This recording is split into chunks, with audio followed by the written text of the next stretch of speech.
Alors bonjour à tous, aujourd'hui on se retrouve pour une nouvelle vidéo.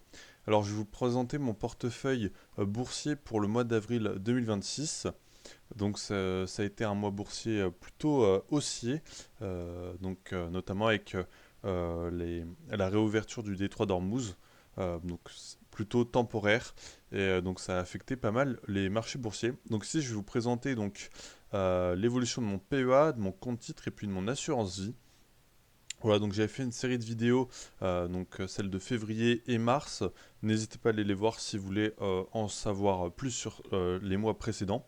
Donc ici, je vais vous présenter donc le mois d'avril. Euh, dans un premier temps, je vous présenterai donc mon PEA.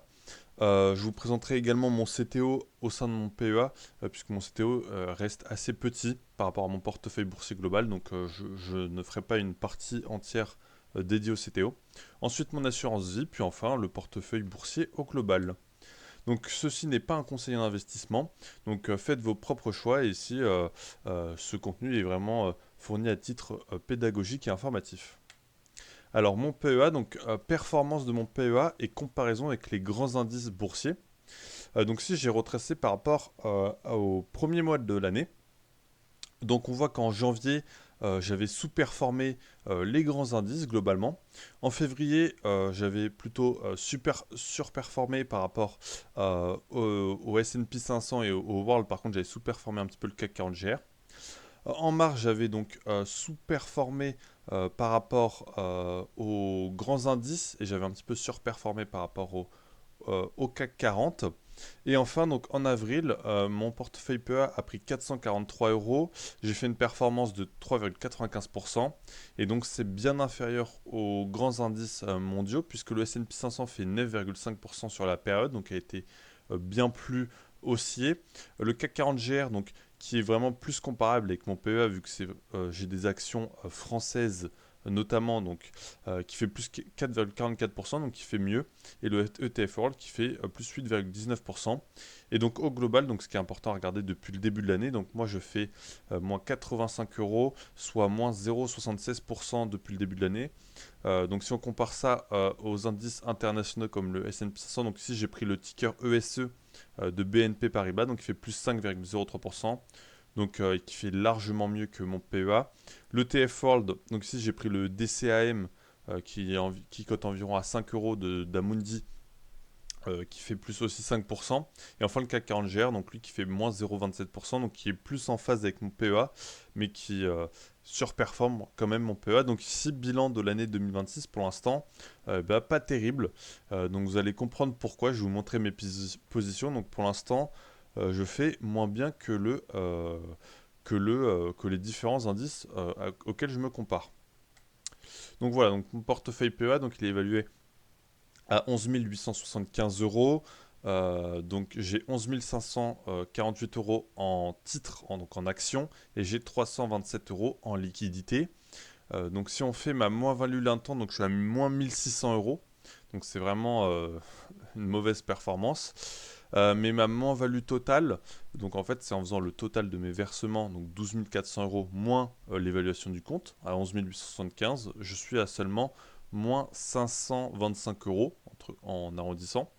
Et donc pourquoi ces différences entre la moins-value latente et la moins-value totale? C'est parce que donc j'ai reçu des dividendes au cours des différentes années de l'ouverture de mon PA. Puis aussi j'ai vendu pas mal de lignes en plus-value. Et donc j'ai acté mes plus-values. Donc c'est ça la différence entre ma plus-value totale, enfin plus ou moins value totale, et ma plus ou moins value latente. Ce qui est important, c'est plutôt la plus ou moins value totale. Donc je suis en négatif depuis que j'ai ouvert mon PEA. Donc là aussi, donc à savoir que j'ai ouvert mon PEA fin 2022, mais j'ai commencé à investir plutôt courant 2023. Donc des petites sommes au début.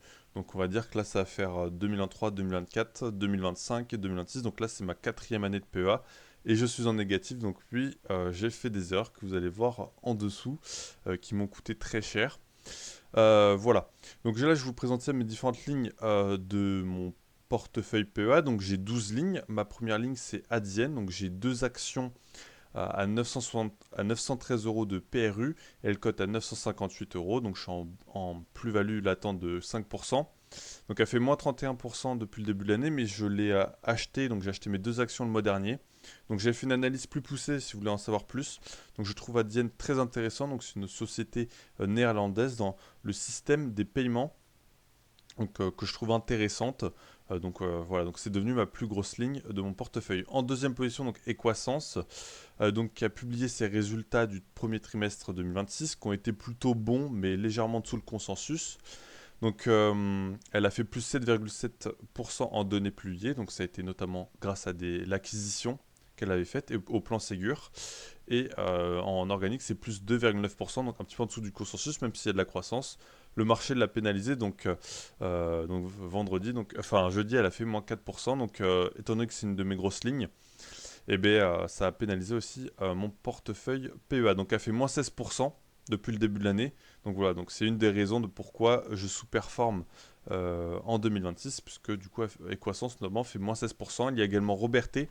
Donc j'ai 2 actions à Péru de 820 euros. Elle cote à 800, donc je suis en légère moins-value. Donc si elle a fait moins 9% depuis le début de l'année, alors que pourtant elle a publié ses résultats 2025 qui ont été excellents. Donc elle a été bien montée jusqu'à 900 euros, puis elle est tout de suite redescendue. Donc si moi je garde, parce que le management est bon, la société est dans un marché porteur, elle est française, bien gérée. Donc si je garde pour du long terme. Edenred, donc j'ai 70 actions à période de 27 euros. Elle cote aujourd'hui à 21 euros, donc je suis à moins 20%. Donc elle fait plus 13% depuis le début de l'année, donc elle était descendue jusqu'à 15 euros, notamment parce qu'elle a été sanctionnée par les différents changements réglementaires en Italie puis au Brésil. Puis il y avait une ouverture en Italie pour abus de position dominante. Donc elle était descendue jusqu'à 15 euros, puis là elle est remontée à 21 euros. Elle a publié ses chiffres du premier trimestre qui ont été plutôt bons, malgré les durcissements réglementaires. Donc si le marché a apprécié, elle est bien remontée depuis le début de l'année. Donc si je garde ici pour du moyen terme, je pense que si je reviens en plus-value, je vendrai une petite, j'allégerai légèrement. Mais je garde quand même sur du moyen terme, parce que le marché des avantages de salariés est plutôt porteur et Edenred est le leader. Pernod Ricard, donc j'ai 16 actions à période de 104 euros, donc je suis en moins-value de quasiment 40%, c'est c'est ma plus grosse moins-value en valeur absolue. Elle fait moins 13% depuis le début de l'année. Donc ici, Pernod Ricard évolue dans un marché depuis 2-3 années plutôt morose, notamment en Chine et aux États-Unis. Puis aussi le marché qui est en décroissance selon le narratif boursier. Donc les jeunes ne boivent moins d'alcool, donc forcément la bourse est plutôt sceptique quant à l'avenir de Pernod Ricard. Ici, il y avait eu des discussions avec Brown-Forman pour fusionner, et puis finalement ça ne se fera pas. Voilà. Pernod Ricard, donc c'est plus pour du dividende. Donc moi je conserve, je pense renforcer possiblement quelques actions pour le mois prochain. Voilà, donc pour faire baisser un petit peu mon PRU, et puis je pense que là le cycle, faudra attendre quelques années avant que le cycle se retourne. Donc ici, je suis entre guillemets coincé sur Pernod Ricard pendant quelques années. Mais ça ne me dérange pas plus que ça. Donc ensuite, LVMH, donc j'ai 2 actions à un PRU de 550 euros, elle cote à 450, donc elle a versé son dividende récemment, elle a détaché son dividende de 7,50 €, mais elle a quand même bien baissé. Donc ici, elle fait moins 29% depuis le début de l'année, donc c'est vraiment une grosse contre-performance dans mon PEA. Donc ici, c'est le marché du luxe, surtout aspirationnel où LVMH a du mal, donc pas de croissance. Elle fait plus 1% en organique au T1 2026, ça fait moins 6% en données publiées. Donc ici, elle est aussi pénalisée par les taux de change. Donc ici, voilà, il n'y a pas de croissance, alors que Hermès réussit, enfin, arrive à avoir de la croissance. Bon, même si elle a bien baissé de manière boursièrement parlant, parce qu'elle a des ratios de valorisation élevés, elle arrive quand même à faire de la croissance, alors que LVMH, ça fait 2-3 ans qu'elle est plutôt en décroissance, et puis là, elle n'arrive pas à retrouver de la croissance. Donc c'est assez compliqué, et je la trouve quand même assez chère, même à ces niveaux de prix-là, elle a un PER de plus de 20. Donc si moi je vais attendre plutôt 400 euros pour pouvoir potentiellement reprendre une action, peut-être un peu gourmand de ma part, mais j'y vais de manière très lente sur cette action. Voilà, parce que je vois pas vraiment de signaux de retournement pour l'instant. Ensuite, Euronext. Donc, qui fait plus. Donc, j'ai 5 actions à période 62 euros. Donc, c'est l'une de mes premières actions achetées. Donc, ça, c'était plutôt un bon investissement. Donc, elle cote aujourd'hui à 143 euros. Donc, et puis, le début de l'année, elle fait plus 13%. Donc, si Euronext, je garde pour du long terme.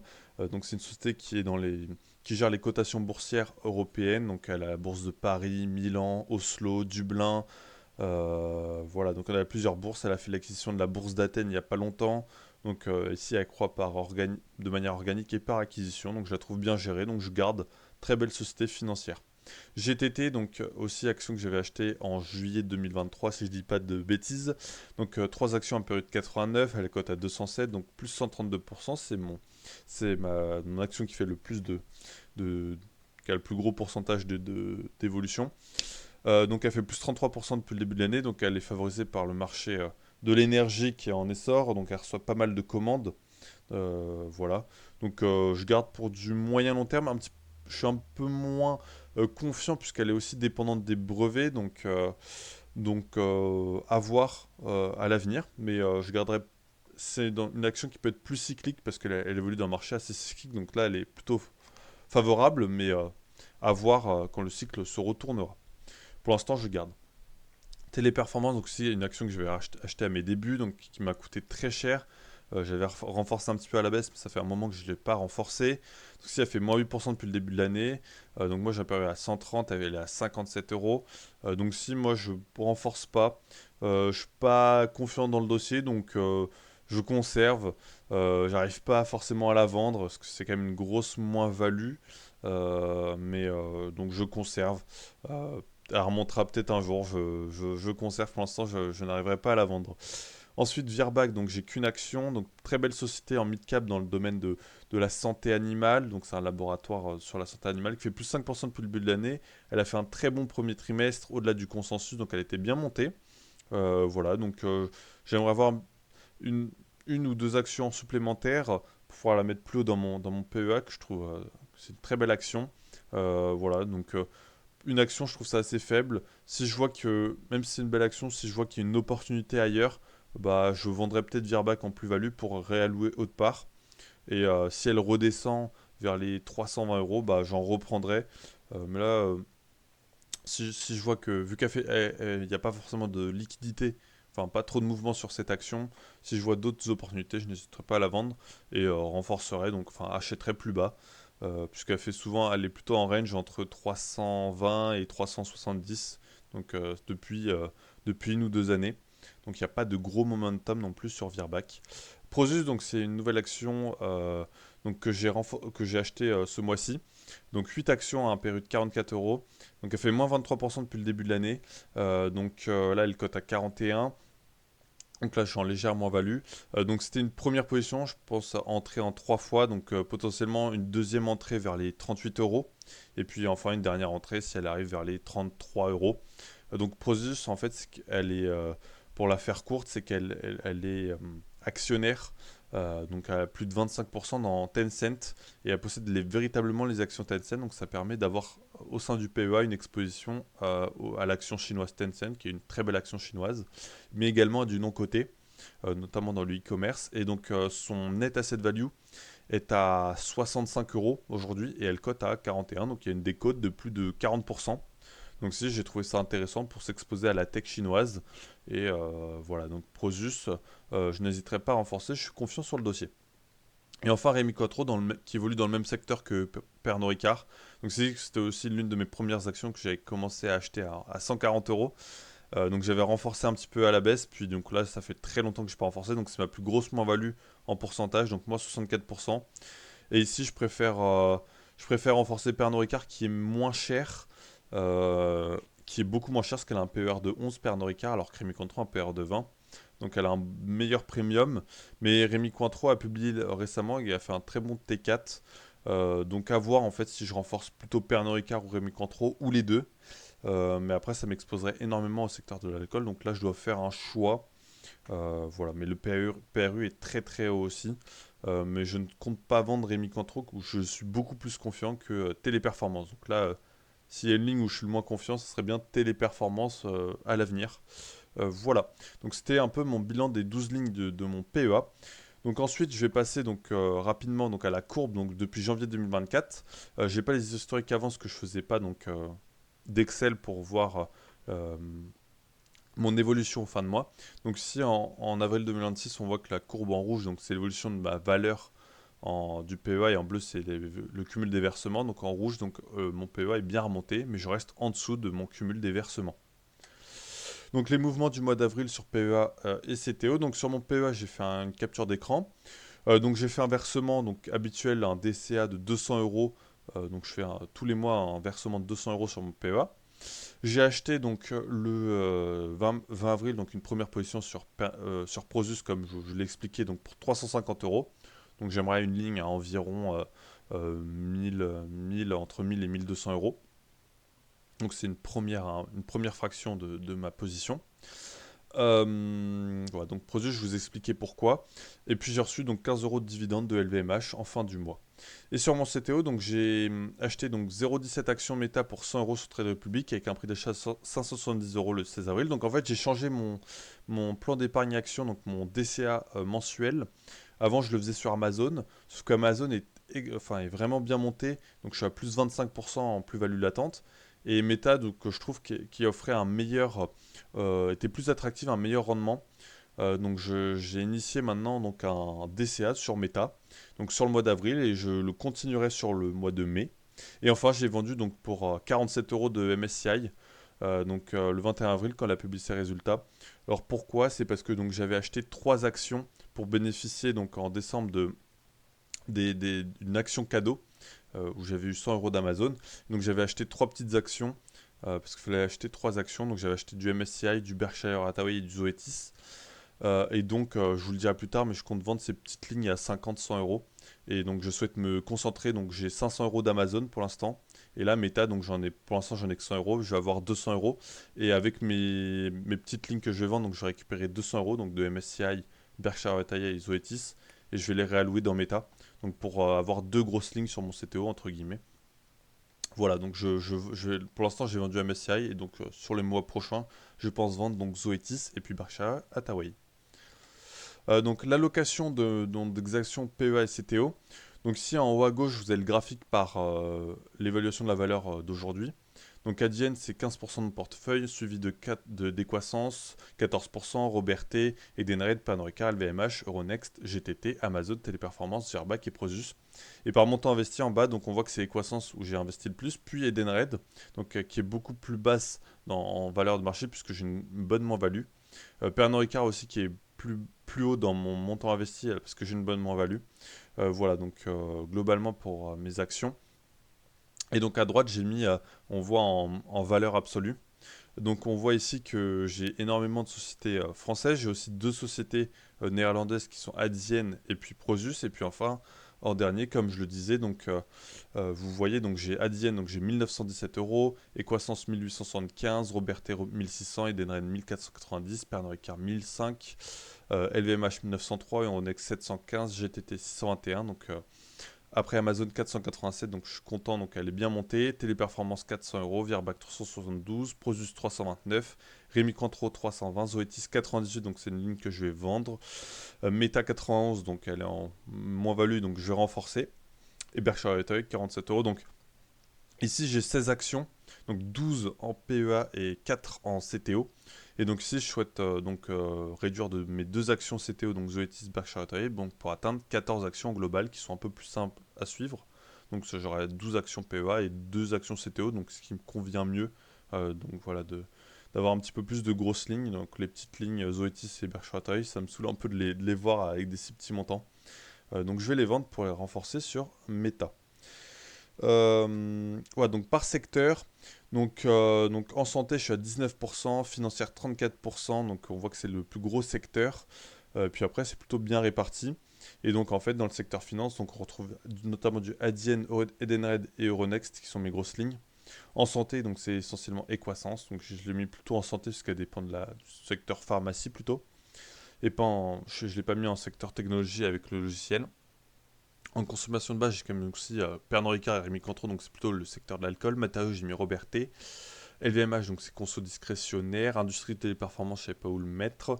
Technogym, donc Amazon et puis Prosus, puisque donc Tencent c'est une société technologique, puis Prosus est vraiment une holding dans le secteur technologique. Et énergie, j'ai seulement GTT. Et en par taille de capitalisation, donc j'ai plutôt en méga large cap, j'ai 45%, puis en small et mid cap, je suis plutôt à du coup 55%. Voilà. Si vous voulez mettre pause pour voir les lignes que j'ai selon les tailles de capitalisation. Maintenant, donc l'assurance vie, mon solde donc, au 30 avril, donc en fin de mois, est de 10 000 euros 320. Ce qui fait une plus-value latente de 14% depuis que j'ai commencé. Donc j'ai fait un apport de 9 050 euros. Voilà. Ici, j'ai 4 ETF. Mon DCEA, c'est 200 euros par mois. Et je mets donc 70% sur mon ETF World, 10% sur un ETF nordique, 10% sur un ETF suisse et 10% sur un ETF Emerging Market. Si vous voulez savoir plus pourquoi je fais cette allocation-là, n'hésitez pas à aller voir. C'est une vidéo précédente qui remonte à 1 ou 2 mois sur ma stratégie assurance vie. Donc ici, l'assurance vie, je fais vraiment un DCA automatique, je ne regarde pas du tout. Voilà, donc c'est un DCA au milieu du mois. Et donc ici, en plus-value latente, donc le TF World fait plus 14%, donc très bien. Mon TF Nordique fait plus 3%, donc il sous-performe le TF World.